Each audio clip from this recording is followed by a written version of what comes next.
오늘 하나님께서 우리에게 주신 은혜의 말씀은 로마서 12장 3절입니다. 함께 봉독합니다.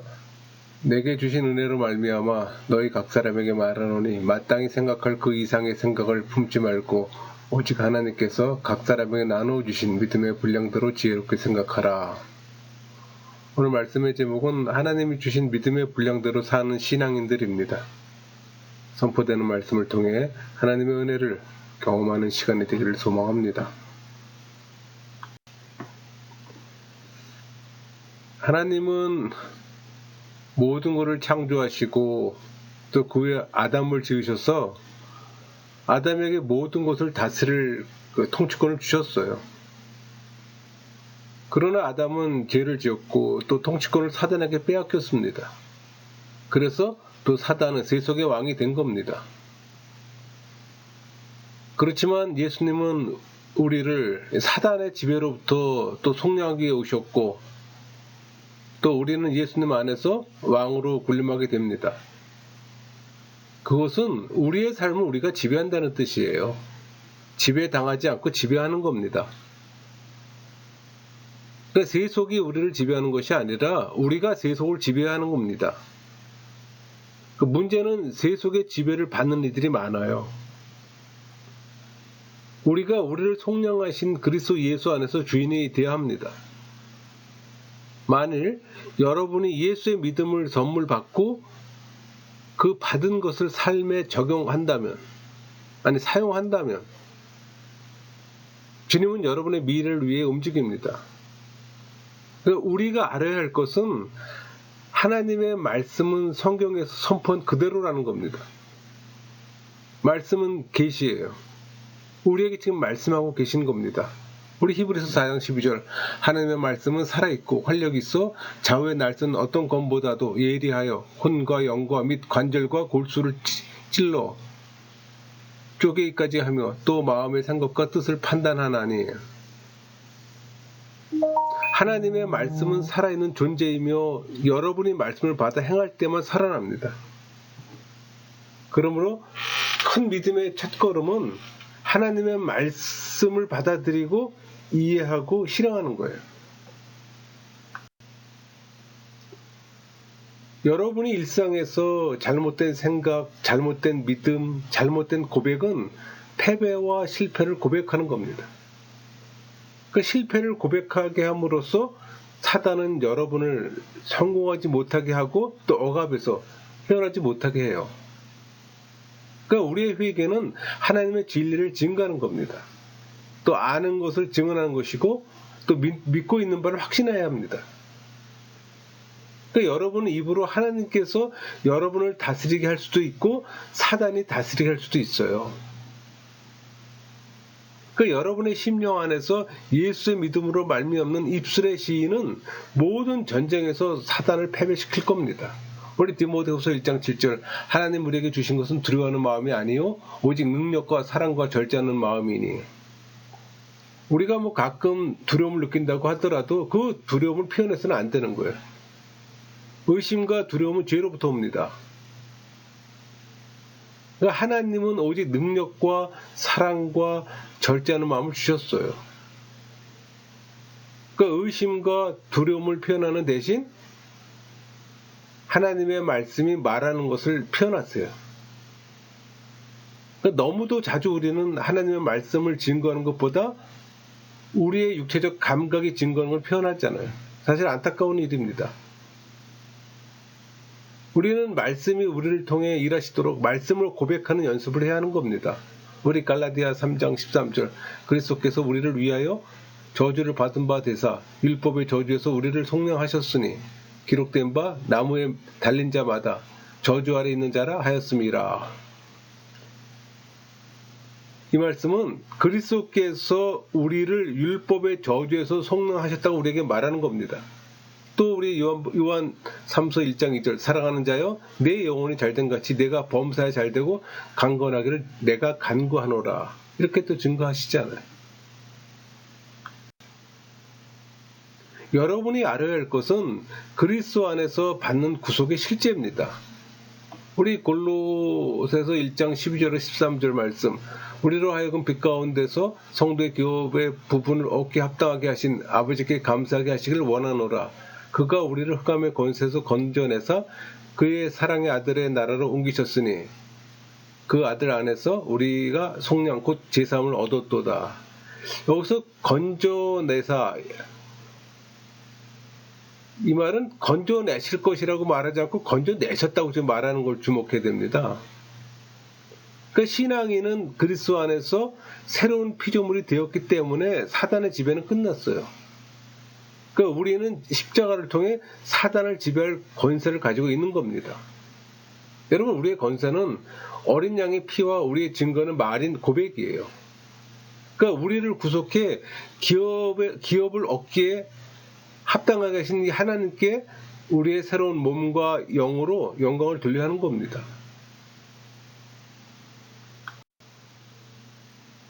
여러분, 그리스도를 영접하고 예수의 믿음을 받는 순간 우리는 새롭게 창조되었다는 걸 알아야 하는 겁니다. 여러분, 예수의 믿음을 장착하면 하나님의 생명과 본성이 영혼 안에 들어오는 거예요. 이것은 하나님의 형상의 회복이라고 우리가 얘기를 하는 겁니다. 하나님의 형상이 회복된 우리는 예수께서 세상에 사실 때 가졌던 것만큼 성부 하나님과 친교를 가질 수가 있는 거예요. 우리를 새 피조물로 만든 게 하나님이잖아요. 그분이 우리에게 주신 믿음의 창조자시며 완성자예요. 우리 에베소 2장 10절, 우리는 그가 만드신 바라 그리스도 예수 안에서 선한 일을 위하여 지으심을 받은 자니 이 일은 하나님이 전에 예비하사 우리로 그 가운데서 행하게 하려 하심이니라. 이 말씀은 그리스도인을 새로운 피조물로 만드는 이 하나님의 재창조 사역을 의미합니다. 그러니까 하나님의 재창조 사역은 그리스도 예수 안에서 성취된 것으로 그 목적은 선한 일을 위함이에요. 그래서 선한 일, 이 말은 구원을 얻기 위한 행위가 아니라 구원에서 비롯된 열매로서 하나님과 인간관계의 목표예요. 또 이 선한 일은 성령의 역사를 통해 하나님께 순종하는 것에서 비롯됩니다. 또 구원받은 그리스도인의 삶에 공통적으로 나타나는 특징이에요.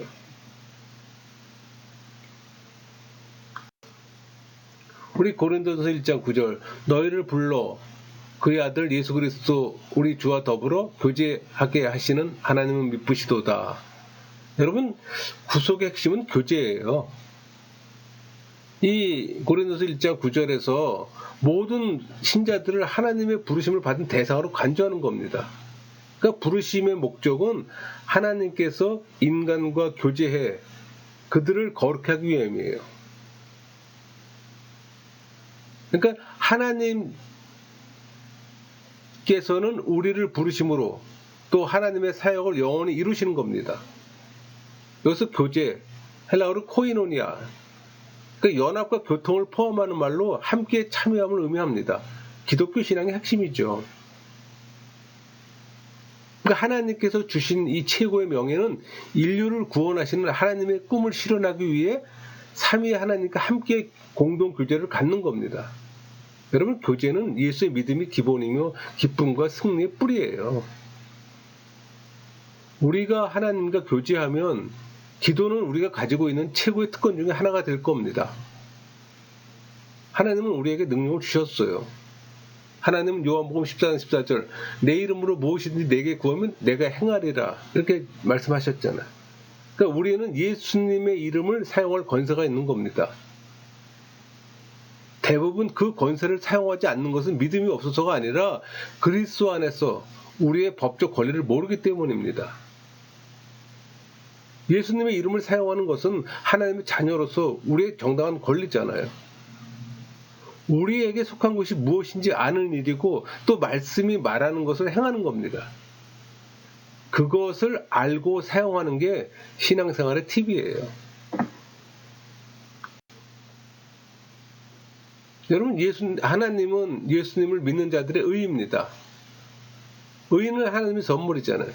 또 선물은 받는 것이고 또 영적 성장의 단계는 열매입니다. 만약 의가 열매였다면 성경은 의의 열매라고 썼을 겁니다. 그러나 성경은 의의 선물로 말합니다. 그러니까 신앙인들은 하나님 안에서 똑같은 의를 가졌어요. 그러니까 우리가 중생할 때 하나님께서 우리에게 하나님의 본성과 영성을 넣어주실 때 하나님은 우리의 의가 되신 겁니다. 그러니까 우리가 예수님을 우리의 주로 고백하는 순간에 하나님은 우리의 의가 되신 거예요. 그것을 교리적으로 표현할 때 이신칭이라고 표현하는 겁니다.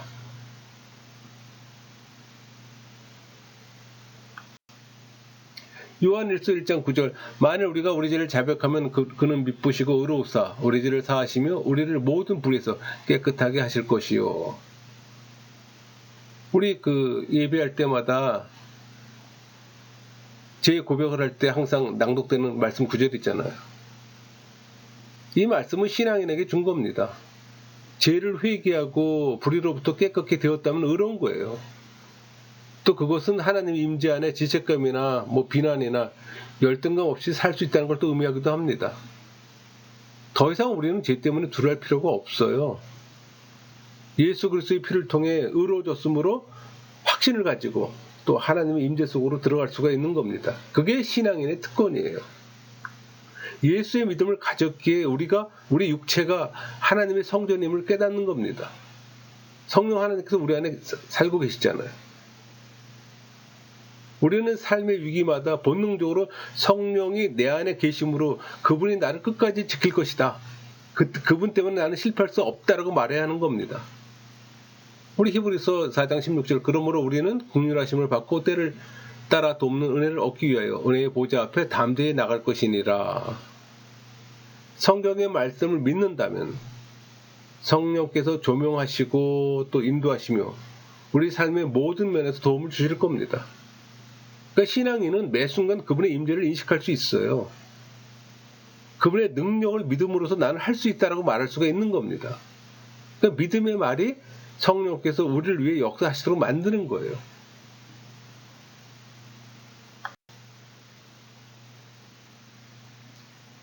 여러분 우리 안에 성령은 우리를 인도하세요. 돕는 자로 오셨잖아요. 우리를 위해 일하게 할 때까지 아무것도 하지 않으세요. 그러니까 성령은 우리를 위해 일하라고 보내신 것이 아니고 우리가 일하는 것을 돕기 위해서 보내셨어요. 근데 사람들은 하나님께서 무엇인가를 해주길 원하잖아요. 그러나 그리스도께서는 우리의 심령의 보좌에 앉으신 왕으로 다스리길 원하시는 겁니다. 우리가 왕이신 그분의 말씀을 따라 총명하게 행동할 때 그분의 믿음을 통해 역사하세요.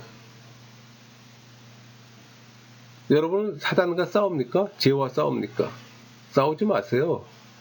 직접 상대하지 마세요. 백전백패합니다. 사단은 창조일에 죽지 않는 존재잖아요. 영적 존재예요. 수천 년 동안 수많은 경험의 소유자입니다. 연약한 인간이 상대할 수가 없어요. 싸우지 말고 인식하세요. 예수님이 이미 우리를 위해서 사단을 패배시켰기 때문입니다. 그러니까 우리는 예수 그리스도의 이름만 외치면 됩니다. 여러분 죄는 우리 영혼 안에 항상 존재하잖아요. 죄의 경향 속으로 항상 존재하잖아요. 여러분이 애를 써도 죄의 개수만 몇 개 줄일 뿐이지 이 죄는 없어지지 않아요. 죄를 깨끗게 하시는 분은 예수님입니다. 성령의 지배 아래 은혜 안에 거할 때 죄로부터 자유하고 승리할 수가 있는 겁니다. 우리 디모데전서 6장 11절 오직 너 하나님의 사람아 이것들을 피하고 의와 경건과 믿음과 사랑과 인내와 온유를 따르며 우리가 추구할 대상은 의와 경건과 믿음과 사랑과 인내와 온유입니다. 그러니까 사도 바울은 디모데가 추구할 6가지 덕목을 열고 한 겁니다.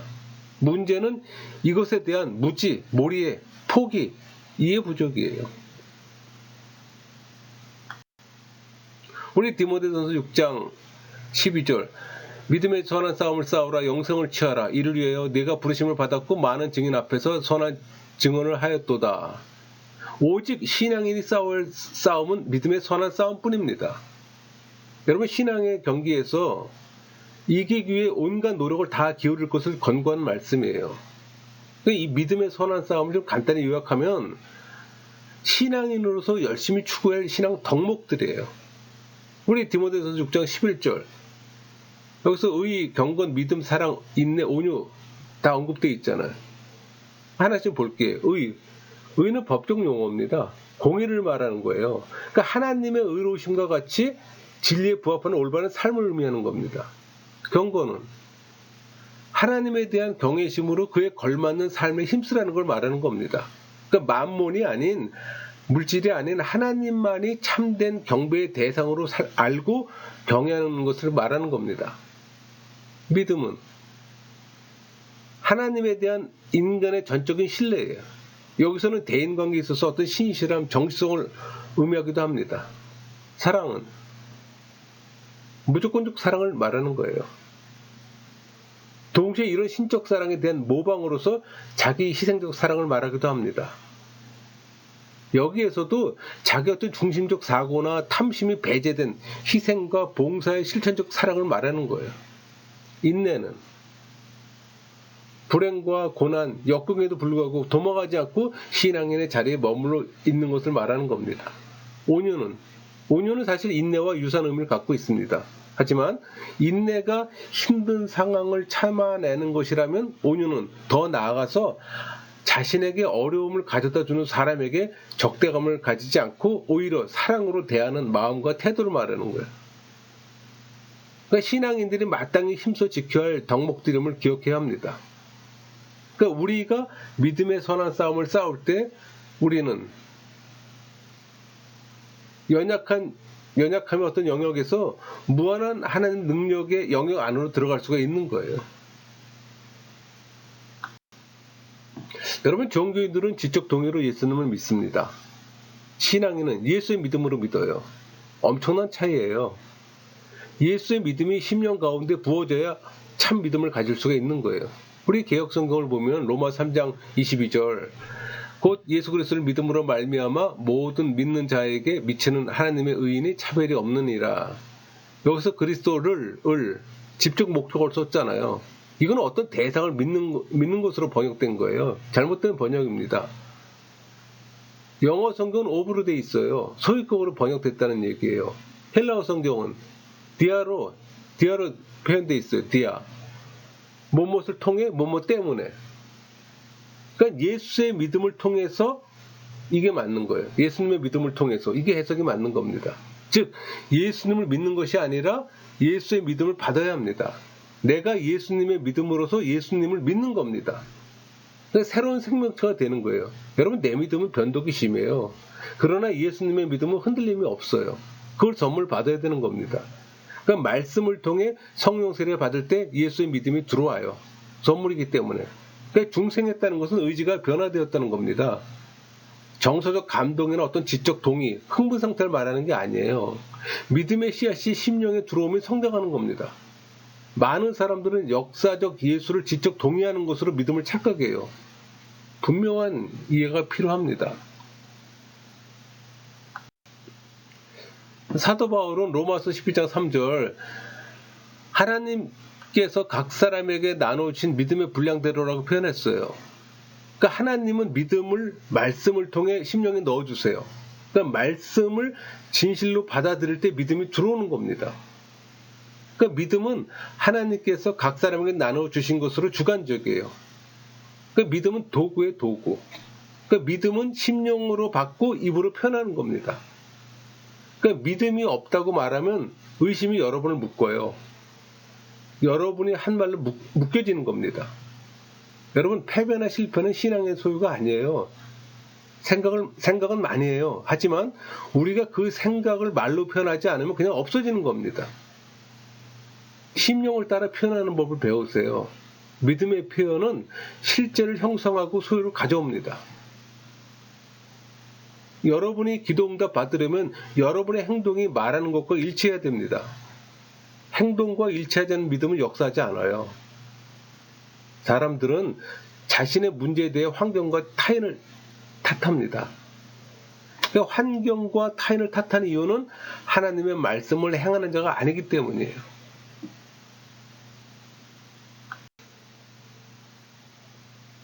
여러분, 삶의 여정 가운데 많은 어려움이 옵니다. 그러나 우리를 힘들게 하는 것은 어려움이 아니라 그 어려움에 대한 우리의 반응이에요. 그 어려움이 올 때 말씀을 행하는 자는 하나님의 보호하심을 알기 때문에 예수의 믿음을 굳게 잡을 겁니다. 고난이 온다면 그 자리에서 고난을 받아들이지 않고 거절해요. 또 이처럼 삶의 어려움에 쓰러지지 않는 사람들은 말씀을 행하는 사람이에요. 그 쓰러지는 사람들은 그들의 행동이 그들의 믿음과 일치하지 않는 겁니다. 여러분, 말씀을 신뢰하지 않으면 주님을 신뢰할 수가 없어요. 하나님은 하신 말씀을 지키세요. 말씀을 여러분 것으로 만들지 못하면 하나님은 여러분과 아무 상관이 없어요. 하나님은 말씀 안에 약속한 모든 것들을 여러분이 갖길 원하세요. 심령을 다해 말씀을 신뢰할 때 이성과 사람을 의지하는 것도 멈추고 믿음과 일치하는 행동을 하게 됩니다. 그 행동은 믿음의 표현과 완벽한 교통 안에 있게 되는 거예요. 여러분의 적은 육체입니다. 그러니까 육체와 이성이 능력을 제한해요. 그러니까 환경과 문제와 시험을 바라보며 할 수 없다라고 말합니다. 이 의심의 말과 육체, 감각은 내가 그럴 만한 능력이나 기회가 없어라고 말합니다. 그러나 믿음의 말은 빌립보서 4장 13절 내게 주시는 자 안에서 내가 모든 것을 할 수 있느니라 이렇게 말했잖아요. 그러니까 성령 하나님이 여러분의 지성을 지배케 하는 법을 배워야 하는 거예요. 그때 하나님이 주신 확신으로 두려움이 없어져요.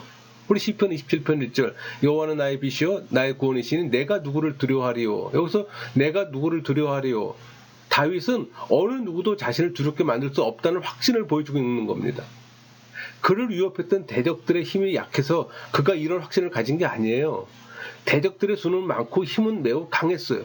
그러나 다윗은 여호와를 신뢰하는 믿음 안에서 이런 확신을 소유할 수가 있었던 겁니다. 그러니까 다윗의 확신이 여러분의 확신이 되는 겁니다. 왜? 여러분은 하나님의 사람이기 때문에. 여러분 누가복음에 나오는 탕자의 비유를 보면은 여러분이 하나님께 사용할 수 있는 히든 카드가 있어요. 여러분 탕자가 제일 못한 것이 말하는 겁니다. 우리 누가복음 15장 18절 내가 일어나 아버지께 가서 이르기를. 그러니까 그는 믿음과 필요를 고백했어요. 그리고 행동했습니다. 20절에 이에 일어나서 아버지께로 돌아가니라. 그렇게 했을 때 그는 용서를 받고 모든 것이 회복된 겁니다. 또 기쁨에 찬 아버지는 말했어요. 24절에 내 아들은 죽었다가 다시 살아났으며 내가 잃었다가 다시 얻었노라. 말하고 행하고 받았습니다. 단순하잖아요. 그리고 기쁨으로 간증하세요. 여러분도 탕자처럼 자신을 낮추고 이 과정을 밟는다면 하나님이 만날 것이며 모든 것을 온전하게 회복해 주실 겁니다. 여러분, 믿음은 하나님께서 각 사람에게 나눠주신 것으로 객관적이라기보단 주관적입니다.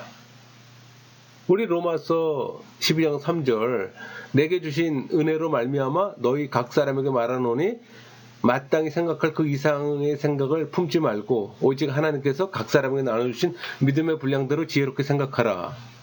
여기서 믿음은 예수의 믿음이 아니에요. 자신이 받은 영적 은사의 성격을 알고 은사를 사용하는 걸 가리키는 겁니다. 이것을 영적 능력이라고 보통 얘기합니다. 그러니까 하나님께서 믿음의 분량대로 은사를 주었다는 것은 각자의 직분과 역할이 다르다는 뜻이에요. 동시에 자신이 받지 아니한 직분의 영역은 침범해서는 안 된다는 뜻입니다.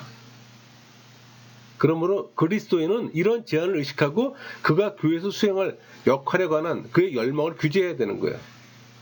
종종 사역자들이 하나님을 위해 더 많은 일을 하려면 더 큰 능력이 필요하다고 말합니다. 여러분, 그러나 성령 충만한 자는 사역에 있어서 다양한 능력을 갖고 있어요. 하나님이 주신 은사를 사용하지 못하고 산다면 그것은 능력이 아니고 의심 때문입니다. 능력은 믿음을 통해 역사해요.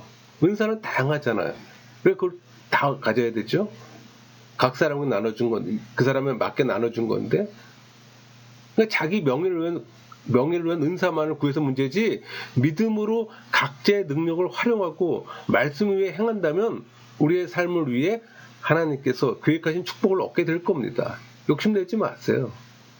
성당에서 많은 사람들은 자기의 명예 때문에 은사를 구하고 은사의 욕심을 많이 내잖아요. 근데 하나님이 각 사람에게 맞게 주셔요. 여러분이 말하는 것은 여러분의 믿음이 말하는 겁니다. 우리 민수기 13장 25절부터 14장 24절까지 정탐꾼의 보고 내용들이 쭉 나오고 거기에 대한 반응, 하나님의 진노 이런 것들이 쭉 나오잖아요. 여기서 말하는 것들은 가나안에서 12 정탐꾼의 이야기처럼 긍정적, 부정적 방법으로 역사하세요. 그러니까 정탐꾼들은 여호수아와 갈렙만을 제하고 나머지 사람들은 그 땅을 취할 수 없다고 말했잖아요. 또 정확히 그들이 말한 대로 됐어요. 이들은 광야에서 방황하다 죽었습니다. 의심할 때도 무엇인가를 믿고 있어요. 그러니까 잘못된 것을 믿고 있는 겁니다.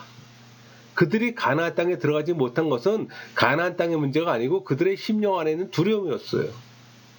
말하고 있는 것이 믿는 것이 아니라면 그걸 말하지 마세요. 그 이유는 어떤 것을 일정 기간 자꾸 말하면 그 말들이 여러분의 심령에 새겨지게 됩니다. 그것들이 심령에 새겨지면 그것들이 삶을 지배하게 돼요. 그래서 신앙에는 오직 믿음으로 말해야 되는 겁니다. 하나님께서 여러분을 인도하시기 위해 여러분의 영혼을 사용하세요. 여러분, 우리 영혼에 마인드가 지적으로 훈련될 수 있다면 하트 부분은 영적으로 훈련될 수가 있어요.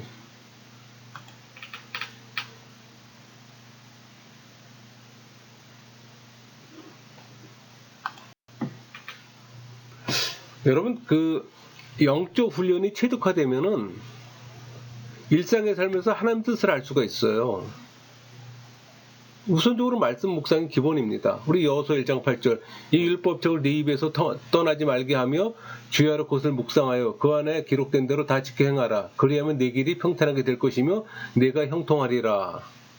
그러니까 하나님은 여호수아에게 말씀을 묵상하면 평탄하게 될 것이며 형통하다고 말씀하셨어요. 그러니까 대부분의 영성가들은 묵상에 많은 시간을 사용하는 사람들입니다. 말씀을 묵상하지 않고서는 영적 지혜를 얻을 수가 없어요. 제 속을 잠시 접고 매일 묵상할 것을 제안합니다. 하나님과의 친밀함을 키워보세요. 말씀을 묵상하면서 말씀을 적용해보세요. 그러니까 어떤 사람들은 말씀에 순종하라면 성경 말씀을 문자적으로 지키는 것이라고 생각해요. 아니에요. 그런 말씀하는 거 아닙니다. 성경 말씀을 문자적으로 지킬 수가 없어요. 사랑으로 실천하라는 겁니다. 사랑은 모든 계명의 완성이잖아요. 또 여러분의 마음이 불안과 염려가 엄습하면 빌립보서 4장 6절을 읽으세요. 아무것도 염려하지 말고 다만 모든 일에 기도와 간구로 너희 구할 것을 감사함으로 하나님께 아뢰라. 이렇게 하면 불안한 마음을 잠재우고 편안케 합니다. 그래서 그 염려가 만약 그쳐졌다면 4장 7절을 보세요. 그리하면 모든 지각이 뛰어난 하나님의 평강이 그리스도 예수 안에서 너의 마음과 생각을 지키시리라. 하나님의 약속들을 믿을 수가 있는 겁니다. 이 말씀을 행하는 자 같으면 되어보세요. 그게 반복적으로 이루어지면 영적으로 성장할 겁니다. 그러니까 그리스도인을 훈련시키는 기초는 성령의 내적 음성 듣는 것을 최우선으로 하는 겁니다. 그러기 위해서는 자주 말씀을 듣고 읽으세요. 하나님께서는 잠언 4장 2절 내 아들아 내 말에 주의하며 내가 말하는 것에 네 귀를 기울이라 이렇게 말씀하셨잖아요. 성경이 큰 소리로 익혀질 때 그 단어에 주의를 기울이세요. 말씀이 마음과 신령에 깊숙하게 앉게 될 겁니다. 여러분, 심령은 소리를 가지고 있어요. 여러분 영혼의 안에 있는 하트는 소리를 갖고 있다는 거예요. 양심의 소리예요. 뭐 직감 또는 내적 소리로 말하기도 합니다. 그러니까 심령이 말하는 거, 여러분의 심령이 말하고 있는 겁니다. 그러니까 불신자나 신앙인이나 각 사람의 심령은 소리가 있어요. 그러나 성령 세례받고 성령의 내주함을 경험하면 심령이 재탄생하는 겁니다. 이때부터는 성령의 내주함으로 말씀을 묵상할 때 심령은 정보를 얻어요. 그러니까 심령에게 순종하는 법을 배우세요. 성령의 지배를 경험하는 사람들의 경우 성령이 내주함으로 양심이 안전한 가이드가 됩니다. 그러니까 믿는 자의 양심, 심령의 소리는 성령의 소리가 됩니다. 그래서 바울 서신에 양심이라는 자주가 자주 등장하는 겁니다.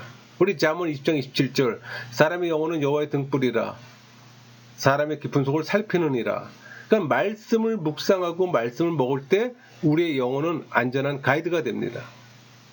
그러니까 우리의 영혼이 말씀 안에서 훈련되어지고 또 영혼의 소리에 순종할 때 우리는 인생의 모든 상황에서 무엇을 할지 알 수 있는 수준에 도달하게 되는 겁니다.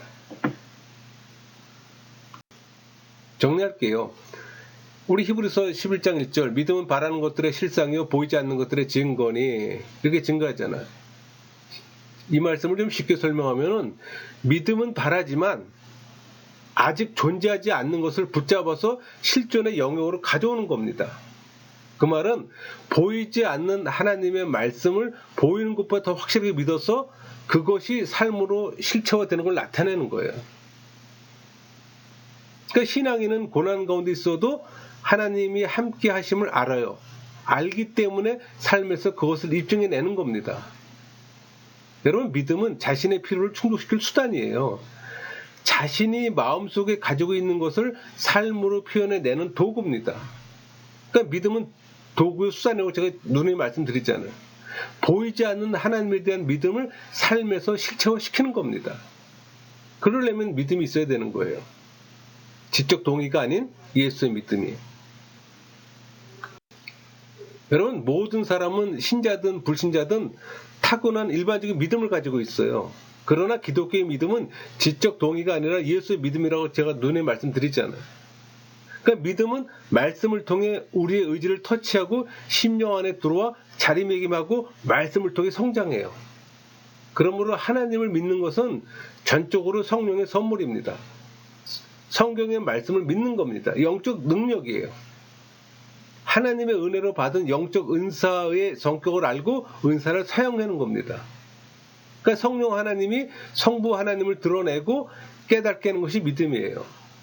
또 성자 하나님은 성부 하나님을 드러내기 위해 이 땅에 오셨고, 여러분, 믿음의 결과는 회개입니다. 믿음의 혜택이 이신칭이고 이신칭은 행위로 연결되잖아요. 결국 믿음은 회개는 삶의 변화를 가져오고 이신칭과 연결되는 겁니다. 그럴 때 진정 하나님의 백성으로 살아가는 거예요. 여러분 모두가 하나님의 백성이 되길 소망합니다. 여러분 모두가 하나님의 백성으로 살아가길 소망합니다. 말씀을 마치겠습니다.